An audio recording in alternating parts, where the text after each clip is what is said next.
মানুষের পিছনে যে ভয়ঙ্কর আর জঘন্য একটি চেহারা লুকিয়ে আছে আমার ভিতরে, এটা গাইস তোমরা জানো না।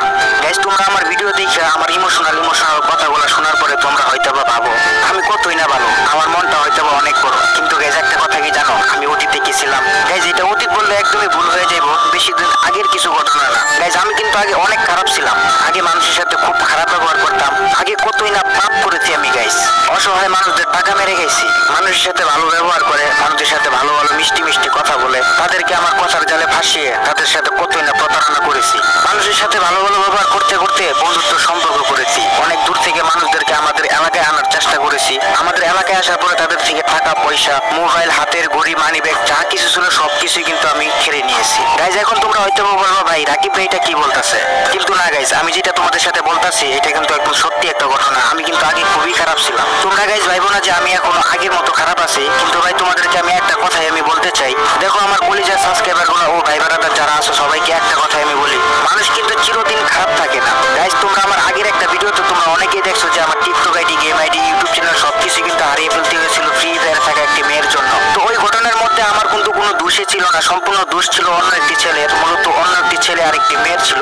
শুধু শুধু আমার কাছ থেকে আমার YouTube channel, TikTok ID, game ID সবকিছুই কিন্তু হারাইতে হয়েছিল। কিন্তু গাইজ আমি কেন হারাইছিলাম আমি তখন কিন্তু বুঝতে পারি নাই। যখন গাইজ আমি একটু খুব ভালো করে চিন্তা ভাবনা করি, মানে কিছুদিন আগে, তখন আমি বুঝতে পারি হয়তোবা ওই যে আগে মানুষের সাথে অনেক খারাপ ব্যবহার করেছি, প্রতারণা করেছি, টাকা পয়সা মেরে খেয়েছি, হয়তো ওই পাপের কারণেই আমার এত ভালো ভালো আইডি গুলো আজকে আমার হাত থেকে চলে গেল। তো যাই হোক ভাই ব্রাদার, অনেক কথা বলে ফেলেছি। আজকে গাইজ তোমাদেরকে আমি শেয়ার করবো এমন একটি ঘটনা আমার, মূলত মানুষের সাথে কিভাবে আমি স্ক্যাম করতাম, কিভাবে প্রতারণা করতাম, ভালো ভালো মিষ্টি মিষ্টি কথার জালে ফাঁসিয়ে তাদেরকে আমার এলাকায় এনে তারপরে তাদেরকে কিন্তু ডিরেক্টলি কট দিয়ে দিতাম। তো ওই ঘটনাটাই তোমাদেরকে আজকে বলবো। তো তোমাদেরকে আমি একটা কথাই বলি, অনুরোধ করে হইতেছি গাইজ, তোমরা আমার ভিডিওটা কেউ টান দিয়ে বা স্কিপ করে চলে যাও না গাইজ। আজকের এই ফুল কাহিনীটা তোমাদেরকে আমি শুনতে একদম অনেক অনেক রিকোয়েস্ট করতেছি, তাহলে বুঝতে পারবো একটা মানুষ কিভাবে এত খারাপ থেকেও ভালো হয়ে যেতে পারে।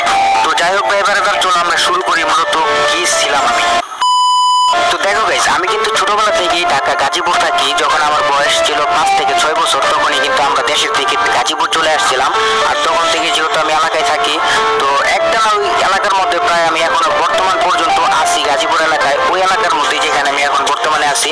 তো ওইখানে যত ভাই ব্রাদার আছে, ঠিক আছে, বন্ধু বান্ধব সবকিছুই কিন্তু গাজীপুর আমার ওইখানে তৈরি হয়। তো যেহেতু আমার সব বন্ধু বান্ধব গাজীপুরে থাকে, এখন এই গাজীপুরটা আমার নিজের একটা এলাকার মতো মনে হয়, পরিবেশটা এরকম একটা হয়ে গেছে। তবে আমাদের এলাকায় কিন্তু একজন বড় ভাই ছিল, সে কিন্তু মূলত আওয়ামী লীগের নেতা। আর ওই বড় ভাইয়ের কিন্তু অনেকেই পোলাপান আছে, অনেক পোলাপান আছে এলাকার মধ্যে, দাপুট আছে, তার কিন্তু একটা অন্যরকম পাওয়ার আছে আমাদের এলাকার মধ্যে। আবার এলাকার মধ্যে যত ধরনের গ্যাঞ্জাম, মারামারি বা বিশৃঙ্খলা কোনো কিছু হইলে কিন্তু ওই বড় ভাই বিচার আচার করতো। আবার প্রোগ্রাম যদি হইতো, তো প্রোগ্রামে মিছিলের জন্য কিন্তু আমার ওই যে বড় ভাইটা, আমরা সবাই কিন্তু ওই প্রোগ্রামে যাইতাম। যেহেতু গাইস তখন আওয়ামী লীগ ক্ষমতায় ছিল, তখন কিন্তু অন্যরকম পাওয়ার থাকতো সবার। আর প্রোগ্রামের জন্য কিন্তু কিছুদিন পর পরই এলাকার যে ভাই ব্রাদার আছে তাদেরকে নিয়ে প্রোগ্রামে যাইতাম, বড় ভাই আমাদেরকে নিয়ে যেত, খাওয়াইতো, ঠিক আছে, তো টাকা পয়সা দিত, আমরা সবাই কিন্তু তখন যাইতাম। আর তখন কিন্তু গাইজ আমি স্কুলে যাইতাম, গেম খেলতাম আর বাসায় বসে থাকতাম, মানে এরকম কিছু আর কি। তো তখন ফ্রি থাকতাম বেশিরভাগই। আর গাইজ আমি মূলত কিভাবে এই রাজনীতির পথে চলে আসছিলাম ওইটাও তোমাদেরকে বলতেছি। তো আমি এখানে আগে আসছিলাম না, যখন ছোট ছিলাম, যখন একটু হালকা বড় হয়েছি, তখন কিন্তু এই রাজনীতির পথে চলে গেছি, যেন আমারও এলাকার মধ্যে একটু পাওয়ার থেকে যেন আমি এলাকার মধ্যে একটু দাপট দেখাইতে পারি, এরকম একটা কিছু। যার জন্য কিন্তু আমি রাজনীতিবিদ পথের ভিতরে চলে গেছিলাম। তো গাইজ এই যে মানুষের সাথে স্ক্যাম করা, মানুষের সাথে প্রতারণা করা, মানুষের টাকা পয়সা মেরে খাওয়া, ওগুলা কিন্তু এই রাজনীতিবিদ পথে আসার পরে কিন্তু আমি শিখতে পারছি। যদি গাইজ আমি ওই পথে না যাইতাম তাহলে হয়তো এতটা খারাপ হইতাম না, আর এত মানুষের পাপ, বর্তোয়া, অভিশাপ আমার শরীরে হয়তো লাগতো না। আর যেহেতু ওই বড় ভাই আওয়ামী লীগের একজন নেতা ছিল, আর সবসময় কিন্তু ওই বড় ভাইদের চেলাপেলা গুলা থাকতো, মানে ছোট ভাই ব্রাদার গুলা, ঠিক আছে, তারা কিন্তু সবসময় ধান্দা খুঁজে বেড়াইতো যে কার কাছ থেকে কিভাবে টাকা মেরে খাওয়া যায়। এলাকার মধ্যে নতুন কোনো ভাড়াটি আসলে তার কাছ থেকে কিভাবে টাকা মেরে খাবে, কোনো মানুষ ঝগড়া রাখলে বা গ্যাঞ্জাম করলে তাদেরকে মিটমাট করতে এসে তাদের কাছ থেকে কিন্তু টাকা খাবে, বা যে কোনো কিছু হলে একটা ফোন হারাইলে এভাবে কিন্তু বিভিন্ন ধরনের কিন্তু কাহিনী করে তারা কিন্তু টাকা কিন্তু তাদের কাছ থেকে নিয়ে নিত। তো ওইটা আবার কেউ কিছু বলতে পারতো না, যেহেতু এলাকার মধ্যে একটু পাওয়ারফুল নেতা, সবাই একটু ভয় পাইতো ওই লোকটাকে। তো যেহেতু ওই বড় ভাইয়ের ছোট ভাই ব্রাদার চেলাপেলা তারা এই কাজগুলো করতেছে, তারা আবার এলাকার মধ্যে কেউ কিছু বলতো না, তাদেরকে একটু বেশি ভয় পাইতো। মানে ধরতে গেলে এলাকার মধ্যে কিন্তু আমরা যারা ভাই ব্রাদার ছিলাম তারা কিন্তু মোটামুটি জুলুম করে বেড়াইতাম। দেখতাম। তো বেশিরভাগ এই জুলুমটা মূলত এলাকার মধ্যে খুব কমই হইতো। বাইরে থেকে যে মানুষগুলো আসতো আমাদের এলাকায় নতুন, তাদের সাথে কিন্তু এই কাহিনীগুলো হতো। তো যাই হোক, আমি ওইগুলা ভাত দিই কথাবার্তা। তো আমি মূলত কি ছিলাম, আমি কিভাবে খারাপ ছিলাম, আমি কিভাবে মানুষের টাকা পয়সা মাইরা খাইছি, ঠিক আছে।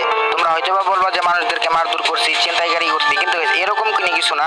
আমি যেভাবে মানুষদের সাথে প্রতারণা করছি ওইটা পুরোটাই কিন্তু অনলাইনের মাধ্যমে, মানে ফেসবুক অ্যাপস দিয়ে কিন্তু আমি যা প্রতারণা করেছি, ফেসবুক অ্যাপস আবার যে অনলাইনের মাধ্যমে কিন্তু করেছি। আমি কিন্তু তত বেশি মানুষের সাথে খারাপ ব্যবহার করতে পারি নাই। সর্বোচ্চ হলে কয়জন, তোমার 8 থেকে 10 জন মানুষের সাথে আমি এরকম করেছি। আর ওই 10 জন 8 জন মানুষের অভিশাপ আর বরদোয়া লাগার পরে কিন্তু আমার মানে তাদের কাছ থেকে যত টাকা খাইছি তার থেকে কিন্তু দ্বিগুণ ক্ষতি হয়ে গেছে আমার।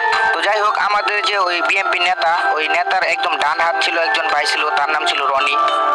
তো রনি ভাই মূলত আমি যে কাজটা করছি ওই কাজটা মূলত রনি ভাই আগে করতো, তারপরে কিন্তু আমি পাইছিলাম ওই কাজটা করার জন্য। তো রনি ভাই একটা হাফ মার্ডার করেছিল, ওই হাফ মার্ডারের জন্য কিন্তু রনি ভাইকে পুলিশে ধরে নিয়ে গেছিল। তো এখন ওই কাজটা কারে দিয়ে করাইবো, মানে আমাদের এলাকার যে নেতা উনি চিন্তা ভাবনা করতেছে। তো যেহেতু আমি অনলাইন নিয়ে খুব গাড়াগাড়ি করতাম, ঠিক আছে, আমার টিকটক আইডি ছিল, ইউটিউব আইডি ছিল। তো ওই বড় ভাই আমার বিষয়টিগুলো জানতো, আমি ইউটিউবিং করতাম, টিকটক করতাম। তো ওই বড় ভাই আমার বলতেছে যে রাকিব, তুই তো ওইগুলো করস, তো তুই আমার সাথে একটা হেল্প করে দিবি, যদি করতে পারস তুই কিন্তু অনেক টাকা পাইবি। আমি বলছি ভাই কি এমন বিষয়টা একটু বলেন তো। তো আমি আমার ওই বড় ভাইয়ের নামটা শেয়ার করবো না, করলে আমার এলাকায় আমার একটু সমস্যা হইব, যার কারণে বড় ভাইয়ের নামটা আমি শেয়ার করতে চাচ্ছি না। তো যাই হোক, তারপরে আমি ভাইকে বললাম ভাই কি হেল্প বলো। তারপরে বলতেছে তুই যেহেতু অনলাইনে বেশি ঘাটাঘাটি করস, তো তোরা আমি একটা অনলাইনের মধ্যে একটা কাজ দিব, ওই কাজটা যদি করতে পারস, ঠিক আছে, তাহলে ওই কাজের মধ্যে যা টাকা পেমো এখান থেকে তুই মনে কর যে এই 4 ভাগের থেকে তুই 2 ভাগ নিয়ে নিবি, মানে 50-50, 2 ভাগ না দিলেও মানে 1 ভাগ আমার দিয়ে দিব, এরকম একটা চিন্তা ভাবনা করছে বড় ভাই। তো আমি বললাম আচ্ছা ভাই ঠিক আছে, আমি 1 ভাগ দিলেও চলবো, কিংবা 1 ভাগের অর্ধেক ভাগ দিলেও আমি খুশি। তো কি কাজটা ওইটা আগে বলো। তো তারপরে বলতেছে বেশি কিছু না, জাস্ট মানুষের সাথে মেসেঞ্জারে কথা বলতে হইব, আর এমন ভাবে কথা বলতে হইব যেন তারা তোর কথায় আমাদের এলাকায় আসে, ঠিক আছে। আর এমন ভাবে কথা বলবি, এমন ভাবে সম্পর্ক করবি যেন তোদের ভিতরে একটা বন্ধুত্ব সম্পর্ক হয়ে যায়। তারপরে তারা কিন্তু আমাদের এলাকায় নিয়ে আসবি, তারপরে কি হইব না হইব এটা আমি দেখবো। পরে আমি বড় ভাইকে বললাম আচ্ছা ভাই ওইটা কাদেরকে আমি মূলত মেসেজগুলো দিব। তো বলতেছে দেখ ওইটা মূলত স্বাভাবিক যে আমরা মানুষ আছি, আমরা যে স্বাভাবিক মানুষগুলো সাধারণ যে চলাফেরা করি এরকম কোনো মানুষ না। আমি তোরা যে মানুষগুলোর সাথে কথা বলতে বলবো ওই কথাগুলো মূলত তুই যখন ফেসবুক আইডিটা তোরা আমি দিব, তখন যখন একটা ফেসবুক আইডি খুলবি তখনই কিন্তু ওই মানুষগুলো অটোমেটিকলি তোরা মেসেজ দিব, আর বা তোরও কিন্তু ওই মানুষগুলোকে মেসেজ দিব।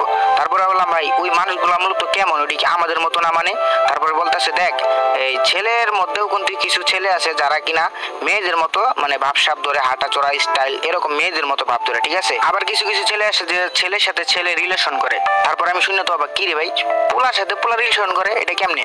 পরে হ্যাঁ পোলার সাথে পোলা রিলেশন করে, তারপরে আবার তারা কিন্তু একসাথে মানে রুমের মধ্যে উল্টাপাল্টা কাহিনীগুলাও করে, পোলাই। আমি বললাম ভাই এটা কেমনে কি ভাই, আমি ওই কাজটা কি করতে পারবো ভাই? আমারও কি এরকম কিছু করতে হইব নাকি খারাপ কাম? কয় আরে না, তোরা কিছুই করতে হইব না, তুই জাস্ট খালি মেসেঞ্জারে কথাবার্তা করবি, ওদের সাথে ভালো সম্পর্ক হইব, ঠিক আছে। তুইও কিন্তু রিলেশনে যাইবি ওদের সাথে, মানে ওই ছেলের সাথে।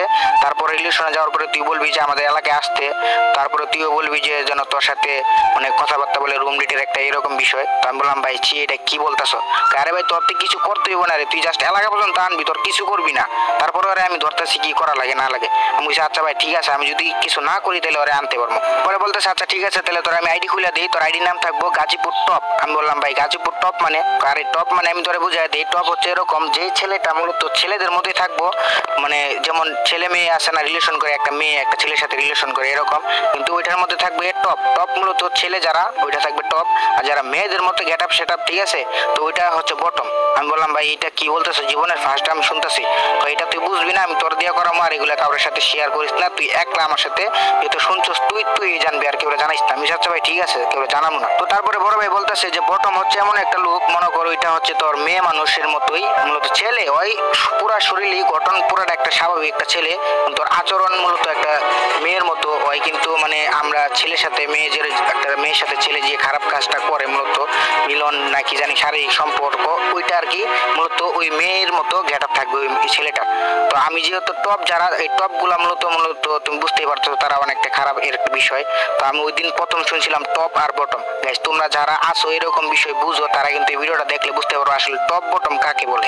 তো যাই হোক, আমার এই বড় ভাই আমার একটা ফেসবুক আইডি খুলে দিল, ওইখানে লেখা গাজীপুর টপ। আর বড় ভাই বলতেছে ফেসবুক আইডির প্রোফাইল দিতে হইব এরকম একটা প্রোফাইল যেটার মধ্যে থাকবো একটা ছেলে 6 পেটওয়ালা, মানে খালি গতরে থাকবে, মানে একটা সেক্সি বইয়ের মতো আর কি এরকম একটা গেটআপ সেটআপ নিয়ে থাকবো, আর সবসময় পোস্ট করতে হবে এরকম যে একটা ছেলে ছেলে মূলত দুইটা ছেলে ছেলে কিস করতে আছে, দুইটা ছেলে ছেলে একসাথে বসে আছে, একসাথে শুয়ে আছে, এরকম এরকম পোস্ট করতে হইব।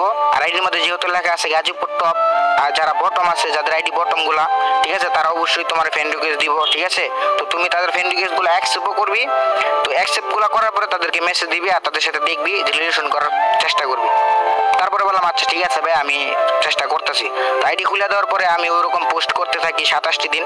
তারপরে হঠাৎ করে দেখি আমার আইডির মধ্যে অনেক অনেক ফ্রেন্ড রিকোয়েস্ট আসতে থাকে। তো মূলত গাজীপুর টপ এরকম ফ্রেন্ড রিকোয়েস্ট আসে, গাজীপুর বটম এরকম ফ্রেন্ড রিকোয়েস্ট আসতেছে। তারপরে আবার দেখি যে কুমিল্লা টপ 1, মানে টপ 1 বলি, সরি ফ্রি ফায়ার কথা বলে লেতেছি গেছে, কুমিল্লা টপ। তারপরে আবার দেখি যে মানে বিভিন্ন জেলার যে টপ বটম থাকে ওগুলো আমার ফ্রেন্ড রিকোয়েস্ট দিতেছে। তো মূলত আমার বড় ভাই বলছিল শুধু গাজীপুরের যারা আছে টপ বটম তাদের সাথে কথা বলার জন্য, তাদের সাথে মানে শারীরিকভাবে একটা সম্পর্ক তৈরি করার জন্য, কথাবার্তা বলার জন্য। তো বললাম আচ্ছা ঠিক আছে ভাই আমি করবো। তো ওইখান থেকে মূলত কিছু কিছু লোকের সাথে আমি এমনভাবে কথা বলতাম, একদিন দুদিন 3 দিন 4 দিন পর্যন্ত কথা বলার পরে তাদের সাথে খুবই ভালো ভালো কথা বলতাম। আর বলতাম যে তোমার আমার সেই লাগে, তুমি কিন্তু দেখতে খুবই সেক্সি, তুমি কিন্তু ছেলে হইলেও কিন্তু মেয়েদের মতো তোমার শরীরের গঠন। আমি এরকম ভাবে কথাবার্তা বলতাম যেহেতু আমি টপ ছিলাম। তো বলার পরে তাদের সাথে ফোনে কথা বলতাম, ভিডিও কলে কথা বলতাম, কখনো আমি ফেস দেখাইতাম না। তো আমি এমন একটা কাজ করতাম, তো আমার তো যেহেতু 2টা ফোন ছিল, 2টা ফোন থেকে অন্য একটা ছেলের মানে ভিডিও আমি আমার ফোনের ক্যামেরার মধ্যে ধরে রাখতাম। তো ওরা ভাবতো ভাই হয়তো বা সত্যি। এবং অনেক অনেক কথা বলার পরে তো একদিনকার ভিডিও কল দিল। তো তারপরে বলতেছি দেখো আজকে আমি কলটা ধরতে পারবো না, আমি অডিও কলে কথা বলি। তো আমার কণ্ঠ যেহেতু তোমরা শুনতে পারতেছো মোটামুটি আলহামদুলিল্লাহ, তো আমার কণ্ঠ শুনে তো আগেই ক্রাশ খেয়েছে, মানে ওইটা পোলারে ভাই কি বলবো, এটা একটা পোলা। তো কণ্ঠ শুনে ক্রাশ খাওয়ার পরে ওই পোলাই বলতেছে যে আচ্ছা, মানে প্রায় গাইজ আমার সময় লাগছিল 12 দিন থেকে 13 দিন ওই পোলারে সম্পূর্ণভাবে আমার বসে আনার, ঠিক আছে, আমার সাথে একদম কথাবার্তা। 12 দিন যদি একটা ছেলের সাথে, স্বাভাবিক একটা ছেলের সাথে তুমি গাইজ কথা বলো তো একবার ভালো একটা সম্পর্ক তৈরি হয়ে যায়। তো তারপর আমি বলতেছি দেখো আমার আব্বু আম্মু, মূলত মিথ্যা কথা বলছিলাম, তো আমার আব্বু আম্মু বিদেশ থাকে, আমাকে টাকা পাঠায়, আমি আমার ছোট ভাই নিয়ে আমার রুমে থাকি, আর কেউই থাকে না, সারাদিন গেম খেলি আর এই যে তোমার সাথে কথা বলতেছি। পরে বলে আচ্ছা ঠিক আছে বুঝলাম। তো আমি একদিন বলি তুমি আমাদের এলাকায় আসো, তোমার সাথে আমি রাতে থাকবো, তুমি আমার এখানে খাইবা থাকবা, ঠিক আছে, তোমাকে আমি টাকা দিব, সবসময় আমরা দুজন তো বন্ধুর মতো না, একসাথে রাত্রেবেলা থাকবো, সমস্যা কি, তারপরে যা কিছু করার করবো, মানে এরকম লোক দেখাইতে থাকি। তারপরে ওই বলে আচ্ছা ঠিক আছে আমি দেখতেছি। তো আরো প্রায় 5 দিন কথা বলছিলাম গাইস। 5 দিন কথা বলার পরে সে রাজি হয়ে যায় যে আমাদের এলাকায় আসবে ওই ছেলেটা। তো গাইস ওই ছেলেটা মূলত মোটামুটি ভালোই, ধরতে গেলে একটু বড় লোক টাইপের ছিল। তার হাতে ঘড়ি পড়তো ভাই রোলেক্স, তখনকার সময় ঘড়ি পড়তো রোলেক্স, হাতে ফোন ছিল OnePlus, হ্যাঁ, মানি ব্যাগ ছিল, আবার বাটন ফোনও ছিল, এরকম মানে বড় লোক টাইপের মানে গেটআপ সেটআপ যে ধরতে গাইস তোমরা দেখলে অবাক হয়ে যাইবা। তো সে একদিন আমাদের এলাকার জন্য আসার জন্য রাজি হয়ে যায়। তো আমাদের এলাকায় মূলত আসে গাজীপুর। তো যেহেতু ওইটা গাজীপুর টপ 1 ছিল, ওর বাড়ি ছিল টাঙ্গাইল, আমি থাকতাম গাজীপুর চৌরাস্তা। তোরা আমি বলি যে তুমি চৌরাস্তা আইসা তারপরে এই যে তুমি ইয়াতে আসবা, ফারিস্তাফারি মানে মাহি রেস্টুরেন্ট আছে, রকিব সরকারের রেস্টুরেন্টের সামনে আসবা, রেস্টুরেন্টে যে আমরা খাওয়া দাওয়া করবো, তারপরে আমরা বাসায় যাবো। তো সে কি করে নায়িকা মাহিয়া রেস্টুরেন্টের সামনে আসে আমার ফোন দেয় মূলত। তারপরে আমি বলি আচ্ছা ঠিক আছে তুমি ওইখানে দাঁড়াও আমি আসতেছি। তো আমি তো ভাবলাম কিরে আমি তো তারে কখনো ফেস দেখাই নাই, অন্য মানুষের ফেস দেখাইছি ভিডিওতে, এখন কিভাবে আমি যাবো। তো আমার যে ছোট ভাই বলছিলাম ওরে যে আমার একটা ছোট ভাই আছে আর কেউ নাই। তো আমাদের এলাকার মধ্যে একটা এমনি পিচ্ছি আছে, ওই পিচ্ছিরে বলছি দেখ মানে তুই একটা ফারিস্তের সামনে দেখবি একটা এরকম ছেলে একটা দাঁড়ায় আছে, ওই ছেলের যা বলবি যে রাকিব ভাইয়া বলছে আপনি বাসায় নিয়ে যাইতাম। পরে ওই ছেলে বলতেছে যে আরে কি বলো ভাই আমি পারবো, আরে আমি বলছি আচ্ছা তুই যা দেখোস না। তো আমার ছোট ভাই ওর কাছে গেছে, যাওয়ার পরে বলতেছে আমার কথা। তারপর বলে তোমার বড় ভাই আসে নাকি, তোমার বড় ভাই না বললো যে রেস্টুরেন্টে যাবে। তো বলতেছে ভাইয়ের একটু সমস্যা হয়েছে, তো এটার লাগে বাসায় আছে, তো আমারে বলছে বাসায় নিয়ে যাইতে আপনারে। তারপর ওই ছেলেও কি করে বলে আচ্ছা ঠিক আছে। তো আমি তো মূলত গাছ তখন বাসায় না, আমি তো মূলত তখন আমাদের এলাকায় যে বালুর মাঠের কথা কিন্তু আমি তোমাদেরকে বলছিলাম আগের ভিডিওতে, ওই বালুর মাঠের পিছনে একটা পুকুর আছে। তো ওই পুকুরটা চতুর্দিক দিয়ে বাউন্ডারি আর একটা গেট আছে, ঠিক আছে। ওই গেটটা আবার এমন ভাবে গেট তৈরি করা হয়েছে, তোমরা দেখলে হয়তো বলবা যে গেটের ভিতরে হয়তো কোনো বাসা বাড়ি আছে, কিন্তু গাইস গেটের ভিতরে ঢুকলে দেখতে পারবা যে ওই পুকুরের সাইড দিয়ে বালু ফালানো, চেয়ার টেবিল, তারপরে টেবিলের মধ্যে পোলাপানে বসে সিগারেট খায়, ঠিক আছে, বা নেশা করে, এরকম একটা স্পেস আর কি। খুবই মানে বুঝতে পারতেছে যারা এলাকার মধ্যে গ্যাঞ্জাম ট্যাঞ্জাম করে তাদের জন্য ওই স্পেসটা তৈরি করা হয়েছে। তো ওই আমার যে ছোট ভাইটা, ওই ছোট ভাইটা মূলত ওই ছেলেটাকে ওই প্লেসের মধ্যে নিয়ে আসে। তো তখন নাকি কি ওই আমার ছোট ভাইকে বলতেছিল, আরে ভাই তোমাদের বাসা কোন দিকে, তুমি চিপা চাপা আমার কই নিয়ে যাইতেছো? ভাই আমাদের বাসা এই দিক দিয়ে, যে সামনে বাউন্ডারি দেখতে পারতেছেন গেটের ভিতরে আমাদের বাসা, ভাইয়া ভিতরে আছে। তো তারপরে আমার কি করে ওই ছেলেটা ফোন দেয়, তো ফোন দেওয়ার পরে বলে তুমি কেন আসলে না, তোমার ছোট ভাইরে পাঠাইলা? তো আমি তো বলতেছি আরে দেখো বাসায় তো মূলত তুমি আসবা, আমি ভাবতেছি তোমার জন্য কিছু পাক করব, যার কারণে আমি কিছু পাক করতেছিলাম, একটু ভিজের কারণে ছোট ভাইরে পাঠাইছি, তুমি আসো। তো ভাই হয়তো জানে না যে ভিতরে বাউন্ডারির ভিতরে ঢুকলো ডিরেক্টলি ওইখানে পয়সা দেয়। তো ভিতরে আসছে, আসার পরেই ঢুইকা দেখে যে ওইখানে প্রায় 7 থেকে 8 জন ছেলে, ঠিক আছে, দাঁড়ায় রয়েছে যুবক পোলাপান। ওরা ডাইরেক্ট আসার পরেই তো ছেলেটা হতভঙ্গ হয়ে যায়, কিরে ভাই বাসার কথা বলে এটা কোথায় নিয়ে আসলো? ছেলেটা তখন বুঝতে পারে ও এখানে এসে ডিরেক্টলি কটে পড়ে গেছে, ওরা এখন আমরা কট দিতে শুরু করব।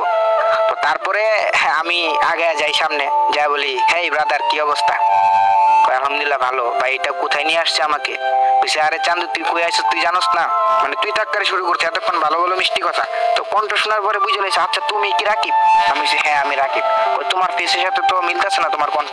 সে কণ্ঠ মিলবো কেমনে? ঠিক আছে, তারপর একটা বকাতে বলি কিরে সাবান নাতি তুই এখানে কে লেগে আইছিস, দেখি তোর ফোনটা দেখি। ফোন দেয় না। তো ফোন যেহেতু দিতেছে না, তখন আমার লগে যে আরো ভাই বেড়াতে ছিল একটাই ঠাস করে মনে করো যে গালের মধ্যে একটা থাপ্পড়তে বসে, তখন কি করে ফোনটা আমার হাতে দেয়। দেওয়ার পরে আমি মেসেঞ্জারে ঢুকি, ঢুকার পরে এই যে এত এত কথা হয়েছিল সেক্সের কথা, বুঝতেই পারতেছে কত খারাপ খারাপ কথা রুমের মধ্যে আসবে, এই করবে সেই করবে। তারপরে ওই মেসেজ গুলা দেখাইতেছে আর বলতেছে কিরে আকাম করবার আস না, এত মানে তোর এইগুলা কোথেকে তুই চিন্তা ভাবনা করস, কবে থেকে এইগুলা করস? এই আকাম করতে আইসস, তুই তো আকাম করতে আস না, তুই মাইয়া নিয়ে ধরা খাইছস, তুই ডিরেক্টলি মাইয়া নিয়ে আকাম করবার ধরা খাইছস, পরে এখন বিয়া করাম। পরে কয় ভাই এটা কি বলতেছেন? এই পেটা চুপ থাক। তো আমার বড় ভাই আইছে, আর পরে কয় করে বান, পরে ওর কি করলো চেয়ারের মধ্যে বসাইলো, বয়া বান্ধে নাই মূলত এমনি বসাইলো। বসানোর পরে বলতেছে তুই না আইসস কি লইয়া? কয় ভাই আমি তো আসছি রাকিবের সাথে দেখা করতাম। রাকিবের সাথে দেখা করতে আসছস নাকি তুই না আকাম করবার আইসস? মানে বকাবাজি দিয়ে বুঝতেই পারতেছেন বকা দিব না, কমিউনিটি গাইডলাইন পড়বো, ওই বকাগুলো দিব না। ওইভাবে নানান ধরনের ওর সাথে কথা বলতেছে আর বলে যে শোন যাই হোক। তারপরে ওরা কি করলো মারধর করলো, প্রচুর মারলো, ঠিক আছে, পায়ের মধ্যে ভারী দেওয়া হয়েছে, ঘুষি থাপড়া কিল অনেক কিছু দেওয়া হয়েছে। দেওয়ার পরে ওর বলতেছে তোর পকেটে কি আছে বার কর, কি কি আছে বার কর। তো পকেটের মধ্যে হাত দেওয়ার পরে মানি ব্যাগ পাওয়া হয়েছে, মানি ব্যাগের ভিতরে প্রায় 7,000 টাকা ছিল, ঠিক আছে। তো 7,000 টাকা ছিল, আবার মূলত ওর ফোনটা ছিল OnePlus, আবার একটা বাটন ফোন নিয়ে এসেছে, হাতের মধ্যে ঘড়ি রোলেক্স, বাবারে বাবা। তারপরে বড় ভাই কইছে আরে রাকিব কাম হারছে, তুই তো ভালো একটা মুরগি নিয়ে আয় পড়ছস। পরে আমি কইলাম ভাই মুরগি মানে কারে বেটা এডি দিয়ে কই মুরগি, তোর আমি কইছিলাম না 50% পাইবি, তুই তো 50% না, তুই যেহেতু মুরগি আনছস মুরগির ডিম গুলাই তুই পাইবি। আমি কইলাম ভাই ডিম আবার কি?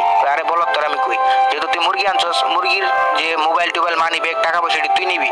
আর ওরে মূলত ওর এলাকায় ফোন দেওয়ামু, ওর বাপ মারে ফোন দিয়ে বিকাশে জানতে পারি ওইটা আমাদের। আমি কইলাম ভাই ওরে দিয়ে বিকাশ করাইবা? ওরে দিয়ে বিকাশ করামু, ওরে অন পিটামু। তারপরে মাইক দূর করার পরে কয় তোর আব্বার নাম্বারে ফোন দে, তোর মার নাম্বারে ফোন দে। টিকটিকি টিকটিক করতেছে, যাই হোক যেহেতু সত্য ঘটনা কেউ এটা ফেক মনে করো না। তারপরে ওর বাপ মারে ওর ফোন দিতে বলছে, ওর বাপ মারে ফোন দেওয়ার পরে ওই কয় ভাই আমার বাপ মা বাসায় নাই, এই নাই সেই নাই, মানে নানান ধরনের উল্টাপাল্টা কথা পেঁচাইতেছে। কথা পেঁচে গেছে যখন তখন তো মনে করো যে গাইস আমি ওইটা বলতেও মানে তোমরা হয়তো বা আমার খুব খারাপ ভাবতেছো, আগে ছিলাম এখন তো আর নাই ভাই। যাই হোক আমি একটা লাঠি নিয়ে আসি, ওরে খুব পিটাই, পিটানোর পরে এই মিথ্যা কথা বলছ, তুই না বলছিলি তোর আব্বু আম্মু আছে সবাই আছে, তোরা বড় লোক, তাহলে এখন বাপ মা নাই কে? শালার পুত্তি মজা লস। ওরে মাইক দূর করার পরে বলতেছে আচ্ছা ঠিক আছে বাবারে ফোন দিব, যেহেতু মাছ দূর খাইতেছে আর বুঝতেছে আর মাইরে না ফোন দিতেছি। তো তারপরে ফোন দেয়, ফোন দেওয়ার পরে বড় ভাই ফোন রিসিভ করে বলে যে আসসালামু আলাইকুম আন্টি, তো দেখেন আপনার পোলা একটা বড় ধরনের একটা অপরাধ করে ফেলেছে। পরে অনেক ওই মানে ইশারা দেয়া চিল্লায় করছে না আম্মু আম্মু আমি এটা এরকম বলতে চাইতেছে। তখন আমার এক ভাই কি করলো, অনেক এখান থেকে নিয়ে যা, ওই সাইডে চলে গেছে। তারপর বলতে দেখেন আন্টি আপনার পোলা তো ভালো বড় একটা অপরাধ করছে, মূলত একটা মেয়ে নিয়ে বুঝছেন আমাদের এলাকায় নিয়ে আসছে অবৈধ সম্পর্ক করে। তো তার সাথে সে কিন্তু রুম ডেট করতে আসছিল, রুম ডেট করতে আইসা ওই মেয়ের সাথে ইফটিজিং করছে। তো ওই মেয়ে কিন্তু আমাদের কাছে বিচার দেওয়ার কারণে কিন্তু আপনার মানে ছেলেকে ধরা হয়েছে। এখন আপনারাই বলেন কি করবো, আপনার ছেলেকে আমরা কি বিচার করব নাকি ওকে মারধর করে জেলে দিয়ে দিব নাকি কি করবো বলেন? দেখো বাবা যাই করছে না করছে ওরে ছাইরা দাও। না ওরা ছাড়া দেবো না, ওরা ওই মেয়ের সাথে বিয়া দিয়ে দিব, ঠিক আছে। মেয়ে কিন্তু ভালো না, মেয়ে কিন্তু ডিরেক্টলি মাগি, ঠিক আছে। ওই মেয়ের সাথে বিয়া দিয়ে দিব বুঝছেন, আর পুলিশও ধরা দিব, জরিমানাও নিব, ঠিক আছে। আমাদের এলাকায় এগুলো চলে না। পরে কয় ওর বাপ মাই বলতে জরিমানা কত, ওরা মারধর করছেন। তো মারধর করি নাই, কিন্তু টাকা পয়সা যদি দেয়া দেন তাহলে মূলত ওরা মারধর করবো না, ওরা বিয়া শাদী করবো না, ছেড়ে দিব। তো আপনার পোলার সাথে কথা বলেন। তো ওই ছেলের সাথে আমরা মূলত আগে বলে দিয়েছিলাম যে নয় তোর বাপ মার সাথে ওই কথা বলবি, টাকা পাঠানোর কথা বলবি।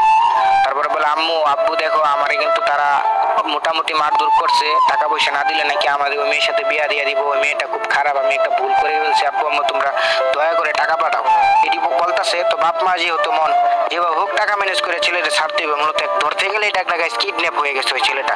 এত পরিমাণ খারাপ ছিলাম আমি, আর ওইখান থেকে কিভাবে ফিরে আসছে ওটাও তোমাদেরকে পরবর্তী একটা পার্টে বলবো।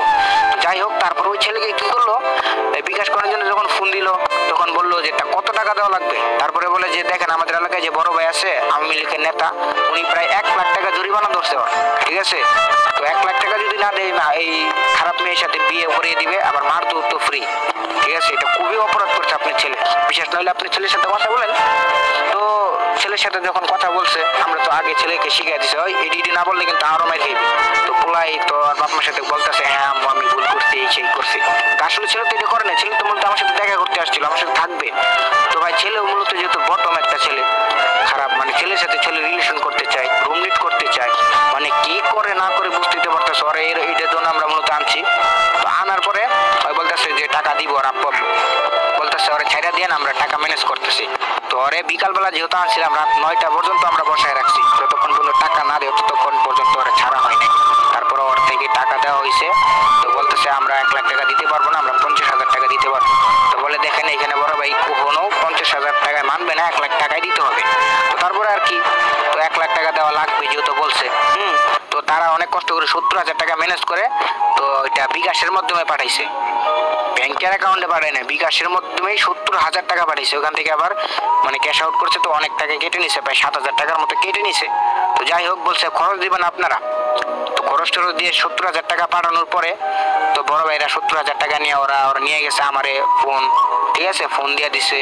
ফোনটা মূলত OnePlus-এর মধ্যে অত বেশি দামি ছিল না, এই মার্কেটে 21 কিংবা 22,000 টাকা এরকম। তো যাই হোক ওইটা আমি খুব কম দামে সেল দিতে পারছিলাম গাইস, আমি দুঃখের কথা শেয়ার করি, আমি খুব খারাপ একটা ছেলে ছিলাম।